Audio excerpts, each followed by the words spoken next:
श्रीधर अगर चाहते तो प्राइवेट जेट खरीदते, लेकिन उन्होंने खरीदी साइकिल। वैसे भी अगर किसी की कुल संपत्ति 18,000 करोड़ रुपए की हो तो 300 करोड़ रुपए के प्राइवेट जेट विमान खरीदने पर ऑडिटर भी एतराज नहीं करेगा। और जब पैसा अथाह हो तो फिर मुश्किल ही क्या है। यूं भी लक्ष्मी जब छप्पर फाड़ कर धन बरसाती है तो ऐसे फैसले किसी को खर्चीले नहीं लगते। शायद इसीलिए एक खरबपति के लिए जेट विमान खरीदना ऐसा ही है जैसे किसी मैनेजर के लिए मारुति कार खरीदना।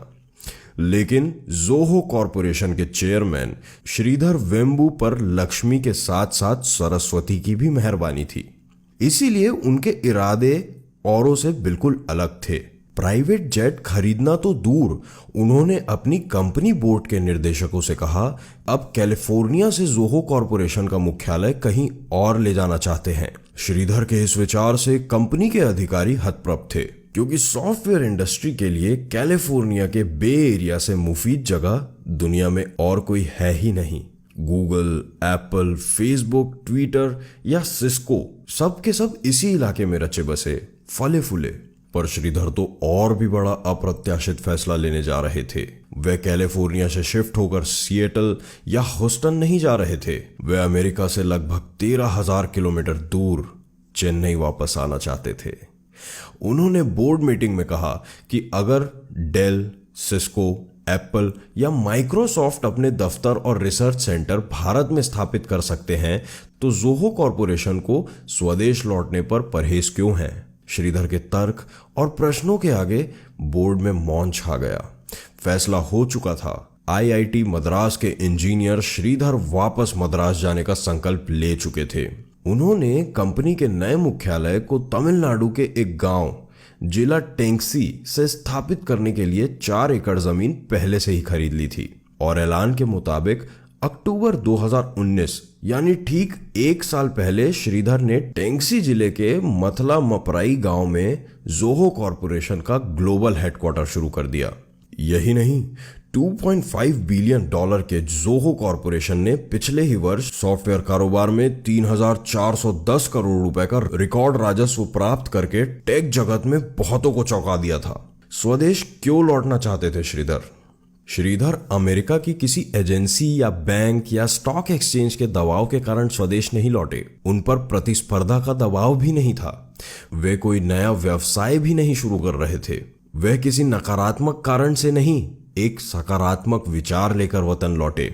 उन्होंने कई वर्ष पहले संकल्प लिया था कि अगर जोहो ने बिजनेस में कामयाबी पाई तो वो प्रॉफिट का एक बड़ा हिस्सा स्वदेश में निवेश करेंगे। कंपनी के मुनाफे को वे गांव के बच्चों की आधुनिक शिक्षा पर भी खर्च करेंगे। इसी इरादे से उन्होंने सबसे पहले मथलाम पराई गांव में बच्चों के लिए निशुल्क आधुनिक स्कूल खोले। कंप्यूटर टेक्नोलॉजी के जानकार श्रीधर गांव में ही जोहो विश्वविद्यालय भी बना रहे हैं, जहां भविष्य के सॉफ्टवेयर इंजीनियर तैयार होंगे। फोर्ब्स मैगजीन में दिए एक इंटरव्यू में श्रीधर बताए हैं कि टेक्नोलॉजी को अगर ग्रामीण इलाकों से जोड़ा जाए तो गांव से पलायन रोका जा सकता है। गांव में प्रतिभा है, काम करने की इच्छा है। अगर आधुनिक शिक्षा से हम बच्चों को जोड़ें तो एक बड़ा टैलेंट पूल हमें गांव से ही मिल जाएगा। इसीलिए मैं भी बच्चों की क्लास में जाता हूँ, उन्हें पढ़ाता भी हूँ। मेरी कोशिश गांव को सैटेलाइट से जोड़ने की है। हम न सिर्फ दूरियां मिटा रहे हैं, न सिर्फ पिछड़ापन दूर कर रहे हैं, बल्कि इन शहर से बेहतर डिलीवरी गांव से देने जा रहे हैं। प्रोडक्ट चाहे सॉफ्टवेयर ही क्यों ना हो, श्रीधर बताते हैं। तस्वीरें जाहिर करती हैं कि श्रीधर बेहद सहज और सादगी पसंद इंसान हैं। वह लुंगी और बुशर्ट में ही अक्सर आपको दिखेंगे।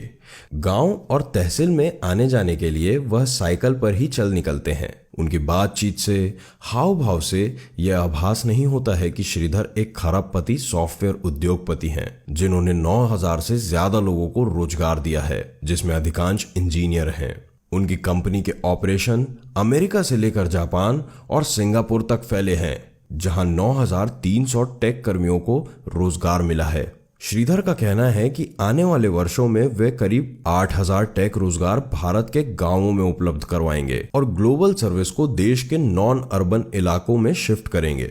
शिक्षा के साथ गांवों में आधुनिक अस्पताल, सीवर सिस्टम, पेयजल, सिंचाई, बाजार और स्किल सेंटर स्थापित कर रहे हैं। जननी जन्मभूमिश्च स्वर्गादपि गरीयसी।